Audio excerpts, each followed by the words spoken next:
Crossover Thursday coming up. Lorin Cox of Locked On Bears, and I will tell you how each side of this matchup can pull out a win on Thursday night. That and more coming up on today's episode of Locked On Commanders. Your daily podcast on the Washington Commanders. Part of the Locked On Podcast Network. Your team every day.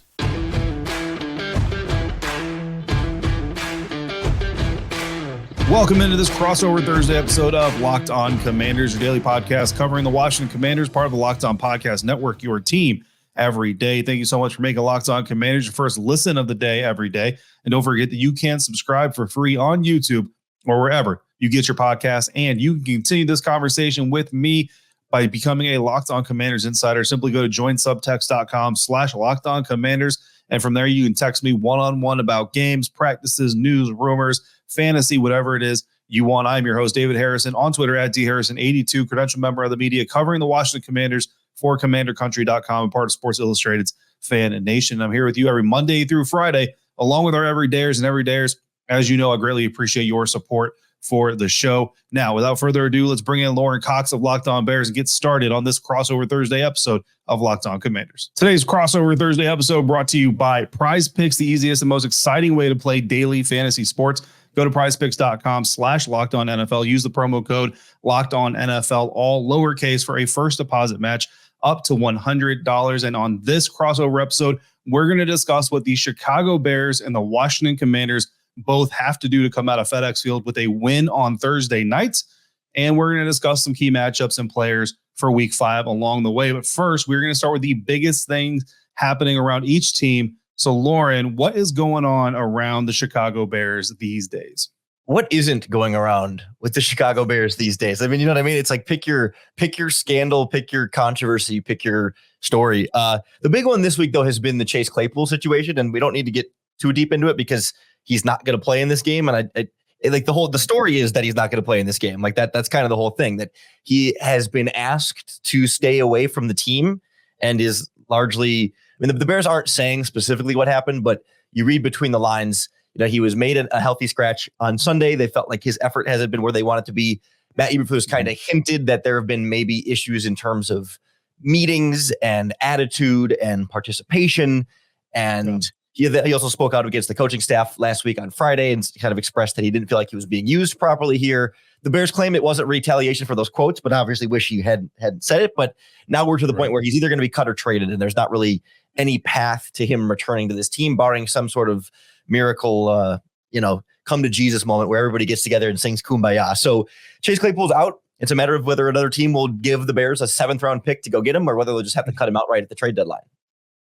Yeah, I wonder if you can give a conditional 7th round pick that is like, it's a 7th rounder if he's on our roster for 4 games or more. But if he's not, you get nothing. Like you just get nothing from us. I don't know if that's even allowed by the NFL bylaws. But yeah, it's an interesting story, man, because I remember him coming out of college. You know what I mean? And I really liked him coming out of Notre Dame. I really thought the Pittsburgh Steelers got themselves a little bit of a steal, and things have just not gone well for Chase Claypool.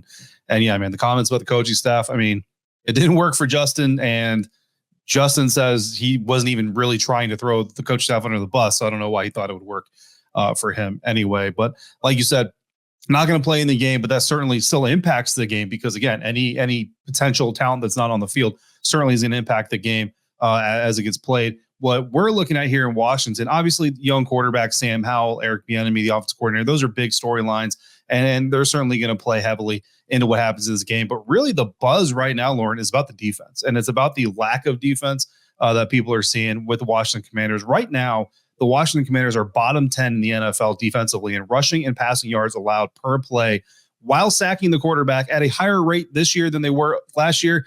But when you really get down in the weeds of it, they've gotten 6 of their 13 team sacks over the course of 2 games. They got shut out in 1 game completely, and then they got 7 sacks against the Denver Broncos. So just a very up and down season for the defense, for the team in general, but especially for the defense. But the bottom line is, coming into this game, the Washington Commanders defense has given up 30 points or more in each of the last 2 games. Now, one of those was the Buffalo Bills, right? Expected AFC contender, been to the AFC Championship game multiple times in recent years.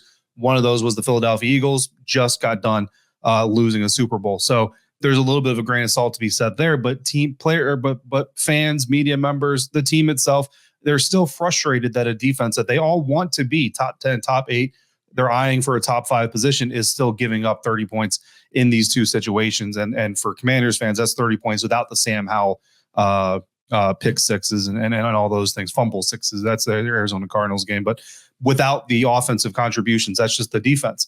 So a lot of people are wondering, is this going to be a get right game for the Washington Commanders defense? And it's interesting, Lorin, because this is a little bit of a flip in the narrative, because over the last few years, we're used to talking about the Washington Commanders being the get right game for other teams. And when I look at the Chicago Bears, if there is a scenario where the Chicago Bears could potentially get right in this game, it would be in the sack department. How has the Chicago Bears pass rush been so far this season? And do you think they can be the latest? It's like the Arizona Cardinals, I think they're like 3rd or 4th in team stats as far as sacks is concerned, but like all but 2 of those sacks or something. And I'm exaggerating, but a lot of those sacks came against the Washington Commanders. Yeah, you talk about the frustrations with the Commanders defense, and you're not going to find a lot of sympathy from Chicago Bears fans.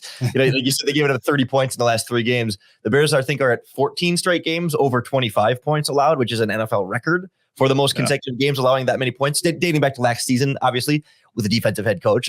And a big part of that is the lack of pass rush. I mean, I think this season, it's a continuation of last season, despite adding a guy like Yannick Ngakoue during training camp and signing a guy like DeMarcus Walker over from the Tennessee Titans and bringing in Andrew Billings and nose tackle. Like, those guys are improvements talent-wise over what they had last season, but we really haven't seen the production join that level yet. And I think part of that is because it's sort of a symbiotic relationship with the coverage on the back end.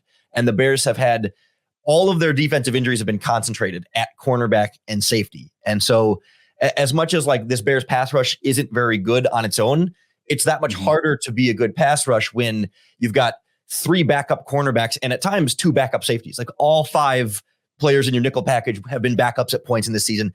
Eddie Jackson's not going to play on Thursday. I'd be really surprised if he did. Jalen Johnson's not going to play on Thursday. I'd be really surprised if he did. So you're going to have 2 rookie outside cornerbacks, plus your slot is on IR. So you'll have all 3 of your cornerbacks are going to be backup, or are going to be either rookies or backups, plus 1 backup safety. So the pass rush never has a lot of time to get home because the coverage is giving up so easily and so quickly on the back end. So it's just one collective defensive mess. But they would love to get their pass rush going in this game and find some sacks again. They've had a few where they get home but can't finish at the quarterback. So like they're kind of close sometimes. And maybe this can be a time where they convert a couple of those. But I don't think that is enough for this Bears defense to all of a sudden fix everything.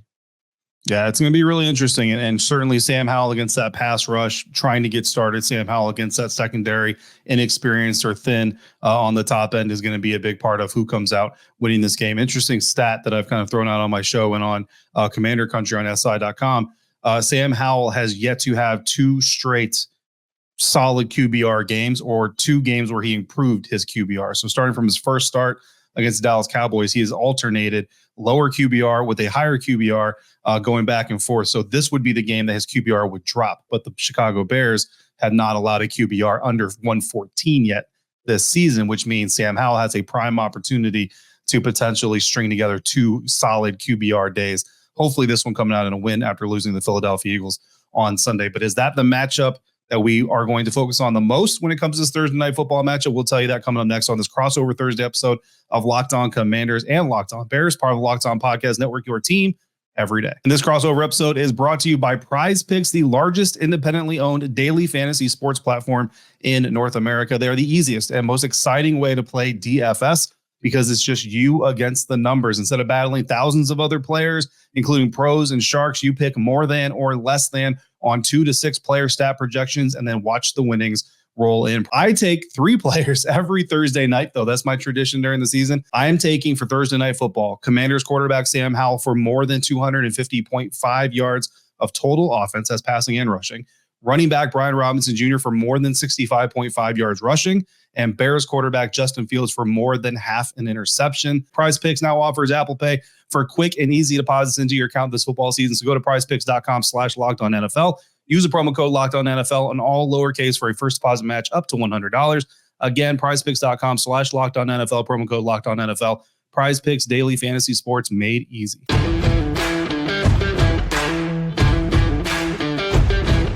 Thanks again, Locked On Bears and Locked On Commanders listeners, fans, and viewers for making us your first listens, your first views today, every day, and every dayers. We appreciate you coming through and supporting these programs on a consistent basis. Football season is here and in the running, right? And Locked On is kicking up our coverage with Locked On NFL Kickoff Live. Every Friday, Locked On will go live at 2 p.m. Eastern on every Locked On NFL YouTube channel. Hosts Tanitra Batiste, Hart, Jarvis Davis, and Kyle Krabs will break down every game on the NFL slate to get you ready for your team's matchup, your fantasy lineups, your betting angles, and more. Plus, get the in-depth local analysis from our stable of NFL hosts across the country who know these teams better than anyone else. Find Locked On NFL Kickoff Live every Friday at 2 p.m. Eastern on any Locked On NFL YouTube channel around. So more than likely, Locked On Bears, Locked On Commanders is where you're going to check that out.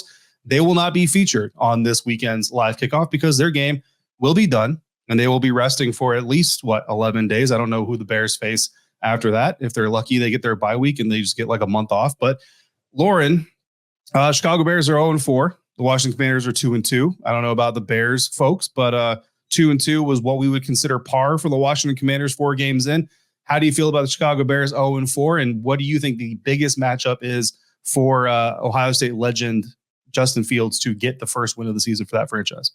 It's certainly as close to a disaster. I don't know if you can get more disastrous of an 0-4 start right now. It's to the point where, the Chicago Bears have never fired a head coach during a season, like in the middle of a season in franchise history.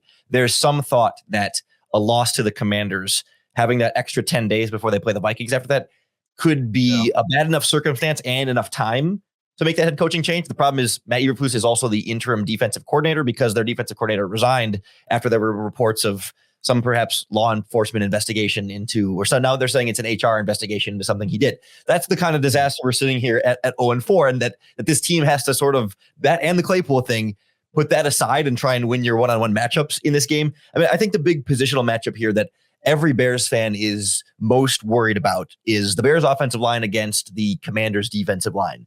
Everyone in Chicago is scared of the big front four that they have in Washington. And I was surprised to hear you talk about how, I had realized that their sacks have been kind of concentrated in some games, because I have a feeling they're going to have some success in this one. Despite Justin Fields really playing the best game of his career last week against the Denver Broncos, set a franchise record for consecutive completions to start the game, career highs in completions, completion percentage, yards, and touchdowns. It was also against one of the worst defenses in football. So when I go to that O-line, D-line matchup, I'm scared of Bears left tackle Larry Borum, who's the backup left tackle because the starter's on injured reserve, going up against Chase Young, but also the right tackle, the rookie Darnell Wright, going up against Montez Sweat. I think with Darnell Wright as a top 10 pick, he's got a lot of talent, but it's just a lot of up and down right now. Sometimes he looks really good and sometimes he'll get beat really quickly off the snap. And it's just that learning process for a young right tackle. So it's not like I'm worried about him being a disaster all game, but you're going to have those 1 or 2 plays where Sweat just blows by him and gets to Justin Fields. And then on the other side, Larry Borum is a below average swing tackle going up against Chase Young. It's a great opportunity for Young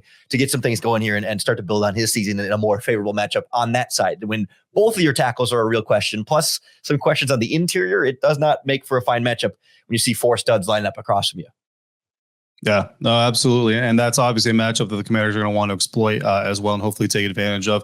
You speak of Chase Young, and we've had a lot of conversations on Locked On Commanders about what he was doing the last time we saw him healthy, because it really wasn't all that great. Well, now he's already surpassed that sack total from that year, and he got injured 8.5 games into the season. He's only played 3 so far this year. So for him to already be surpassing that sack total, even though it wasn't a great sack total to begin with, but that is the improvement that you wanted to see out of Chase after getting his 5th year option decline, potentially looking to put the Commanders in a very tough situation, having to pay him and Montez Sweat if they both prove to be successful. But that's exactly what they're both looking to do. Montez Sweat started the season with his hair on fire, especially with Chase Young missing the first week of the year, and has really done well. Even against the Philadelphia Eagles, 3 sacks. I think you want more sacks, but the pressures were there from time to time. And the Washington Commanders defense as a whole is one of the better defenses in the league in getting pressure. The question is, especially against mobile quarterbacks, can you finish? And if you can't finish yourself, can you contain the quarterback to either force a bad throw, a hurry throw, or let your teammate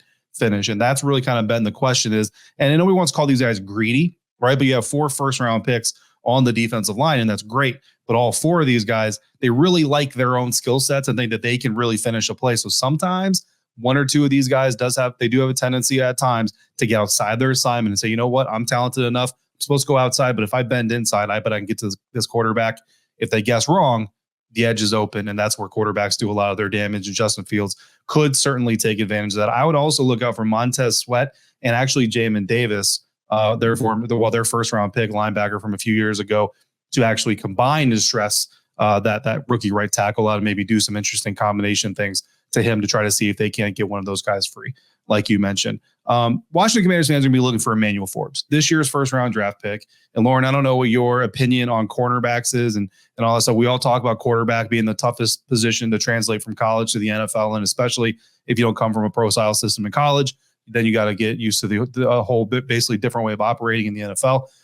But I think cornerback, left tackle, obviously, or blindside tackle, obviously the second most important, right? But I think cornerback might be the second hardest position to translate from the college game to the NFL game, especially your first season. Emmanuel Forbes is a first-round rookie. The Commanders passed on Christian Gonzalez, and I know Christian Gonzalez is battling some injuries right now, but before that, the Patriots were super happy that he fell to them, and that was certainly causing some buzz around Commanders fandom.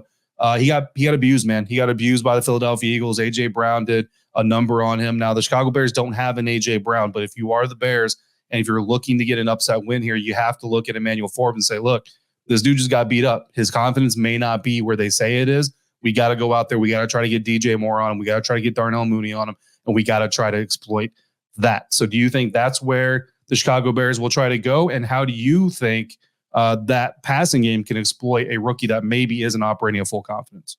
That's where the Chicago Bears should go. But unfortunately, there's been plenty of criticism for offensive coordinator Luke Getsy in terms of not being very good, and it's certainly it's hard to tell, okay, how much is the play calling versus, the quarterbacking and the offensive line not allowing the ball to get to the receiver. But getting the ball to DJ Moore has been more difficult than it should be this season. And last week, against the Denver Broncos was kind of the first game where it felt like he really was a focal point of the offense. Like, he had 100 yards a couple weeks ago against Tampa Bay, but it was really like two big plays, one at the beginning of the game, one at the end of the game, and everything else in between. Like, he wasn't like they were constantly going to him. But last week against Denver, it was like, all right, a couple throws early, and then you get it to him often, let him make plays after the catch. And Justin Fields was also balling and delivering. So it's hard to know, again, like, was that game plan specific really making it easier for Moore, or was that just everything was going well and he was one of the main beneficiaries of that? Like the challenge here is, even when you watch the all 22 of that Broncos game, there was a couple of plays in that game where DJ Moore ran the rub route for Cole Kmet, like not the other way around. You're not using the tight end to free up your number one wide receiver. You're using your number one wide receiver to free up your mediocre tight end. I mean, Cole Kmet's an okay tight end, but this is not freeing up Robert Gronkowski or Travis Kelce or George Kittle. This is Cole Kmet. So like, it's just stuff like that where you look at the offensive coordinator and it's like, why? Like, it's clearly in the play design, right? This is a route it's a man coverage rub route where it's clearly freeing up this other player, and that's who they threw it to. Like, it's one read there. But why are we not putting your premier weapon in that position to be the guy? So we don't have that faith that, oh yeah, they're going to find the one-on-one matchup against Forbes all game and just absolutely take advantage of that, because they haven't seemed to do that schematically. And then also, we don't trust the offensive line to hold up well enough for Justin Fields to have the time to get the ball to DJ Moore against Forbes in that matchup. And it just becomes kind of a cascading mess. Yeah, I hear you, brother. So looking over now at most important players in this matchup, and I've kind of danced around it here throughout this episode. I think Sam Howell, the quarterback is the most important position on the field. Sam Howell is that quarterback. The thing about young quarterbacks, so that you always have to get a little bit concerned with, is if early on that pass rush isn't getting home, pass pro is holding up, secondary is not doing a great job, he's feeling good, he's in rhythm. What can tend to happen is you get a little bit too comfortable. Next thing you know, you're holding the ball in the pocket for 5 seconds. You're not moving around. A strip sack happens. Knock on wood, it doesn't result in a defensive touchdown. And all of a sudden, I call it feeding the gremlins.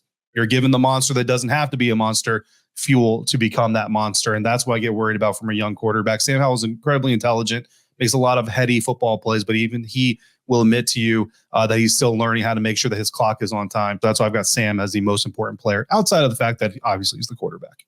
Sure. Yeah. And sometimes you get to year 3 with your young quarterback and they're still working on that internal clock in the pocket. So there's a certain patience there that eventually runs out when you stop counting. Okay, what career start is this for Justin Fields? It's like 30 something or other. And it's like, all right, the clock's ticking here. But no, obviously Fields is going to be the most critical player for the Bears. But to go in a slightly non-quarterback direction here, like the X factor for me coming into this game is Tevin Jenkins, the Bears' second round pick from a couple years ago, went on injured reserve before week 1, or I guess like technically you make the 53-man roster, but has not played yet this season. Designated to return this week, has been practicing in full, although it's kind of walk-through practices at this point, but there's an expectation that he's going to return and make his season debut.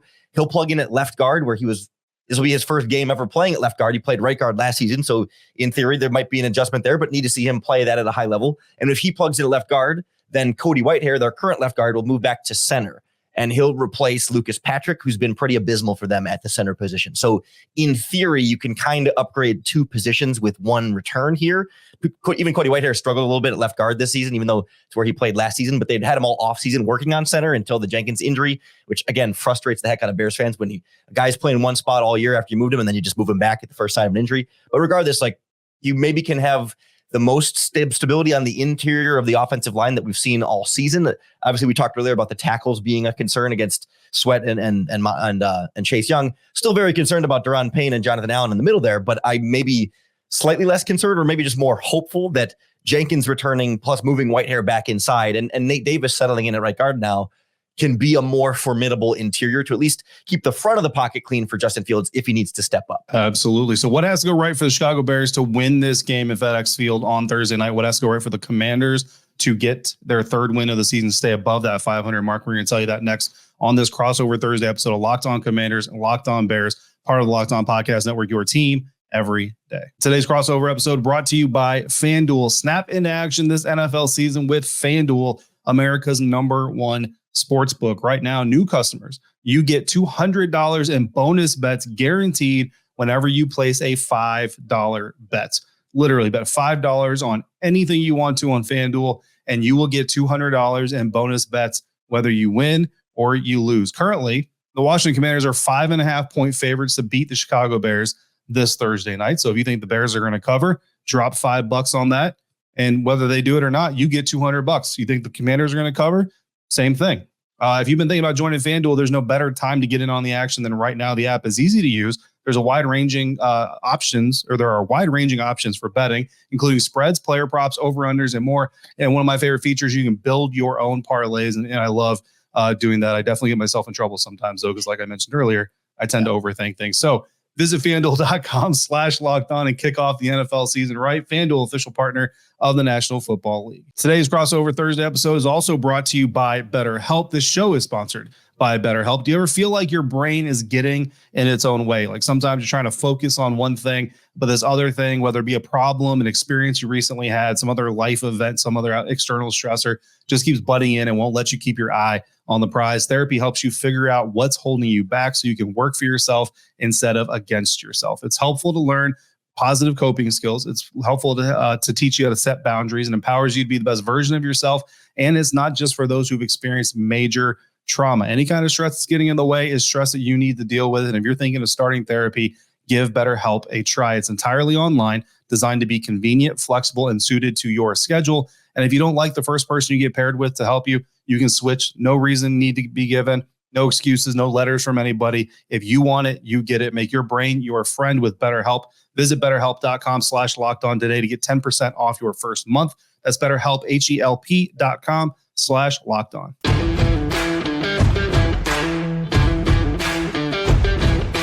All right, we are here wrapping up this crossover Thursday episode, Locked On Bears, Locked On Commanders, talking about this Thursday night football matchup, Amazon Prime exclusive.